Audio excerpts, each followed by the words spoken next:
CID మాజీ అధికారి, IPS, DG cadre అయినటువంటి అధికారి అయినటువంటి సునీల్ కుమార్ మీదన ఇప్పుడు వాస్తవంగా మొన్న సునీల్ కుమారు తర్వాతన విజయ్ పాలు వీళ్ళందరి మీదన కూడా రఘురామకృష్ణరాజు మీద దాడి అన్నటువంటి పాయింట్ మీదన కేసు కట్టి అరెస్ట్ చేయడానికి సిద్ధమయ్యారు. అయితే విజయ్ పాల్ సుప్రీంకోర్టుకు వెళ్ళడం, సుప్రీంకోర్టు ఆ కేసులో ఎలాంటి చర్యలు వద్దని చెప్పి ఆదేశించడంతో ఇప్పుడు రఘురామకృష్ణరాజుని సాటిస్ఫై చేయడానిక లేకపోతే మరొక కోణం అన్నది తెలియదు. కానీ తాజాగా సునీల్ కుమార్ గతంలో సోషల్ మీడియాలో సునీల్ కుమార్ చేసినటువంటి వ్యాఖ్యలకి మీదన ప్రవర్తనా నియమాలకు భిన్నంగా ఉన్నట్టు ఆయనకి నోటీస్ జారీ చేస్తున్నారు. రఘురామరాజు ఇచ్చిన ఫిర్యాదు మేరకు గుంటూరు నగరంపాలెం పోలీస్ స్టేషన్లో అప్పట్లో కేసు నమోదైతే ప్రభుత్వం మీద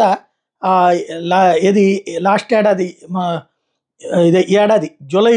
జూలై 12 సోషల్ మీడియా ద్వారా సునీల్ తన మీద అభ్యంతరకర వ్యాఖ్యలు చేసినట్టు ఆర్ఆర్ఆర్ ఫిర్యాదు చేశారు. సునీల్ మీద క్రమశిక్షణ చర్యలకు ప్రభుత్వం నిర్ణయించింది అన్నటువంటిది ప్రస్తుతం మరొక వార్త వైరల్ అవుతుంది. ఇప్పటికే బదిలీ చేసి వెయిటింగ్లో ఉంచినటువంటి ప్రభుత్వం 15 రోజుల్లో నోటీస్ ఇస్తుంది అన్నటువంటి. ఇక్కడ పాయింట్ ఏంటంటే ఆయన ఆ రోజున చేసినటువంటి ట్వీట్ ఏంటంటే సుప్రీంకోర్టు ఇందులో ఏది సిబిఐ దర్యాప్తుకి ఇవ్వలేదు అంటేనే అసలు విషయం అర్థం చేసుకోవాలి అని పెట్టారనమాట. ఆ పాయింట్ ఆధారంగా అది సర్వీస్లో ఉన్నటువంటి ఐపీఎస్ అధికారులు అట్లాంటి వ్యాఖ్యలు చేయకూడదు కాబట్టి ఆయనకి నోటీస్ ఇస్తా ఉన్నారు. కరెక్ట్, గుడ్, చాలా మంచి ఆలోచన. ఏబి వెంకటేశ్వరరావు గారికి గతంలో ఇచ్చినటువంటి నోటీస్ ఇట్లాగే కదా, ఈ విధంగా చర్యలే కదా. అప్పుడు ఏమన్నాం మనం, తప్పుపట్టాం కదా.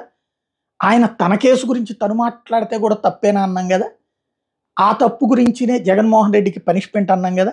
ఇప్పుడు మళ్ళీ సునీల్ విషయంలోకి వచ్చేటప్పటికి సునీల్దే తప్పు అంటున్నాం. ఏది రైట్?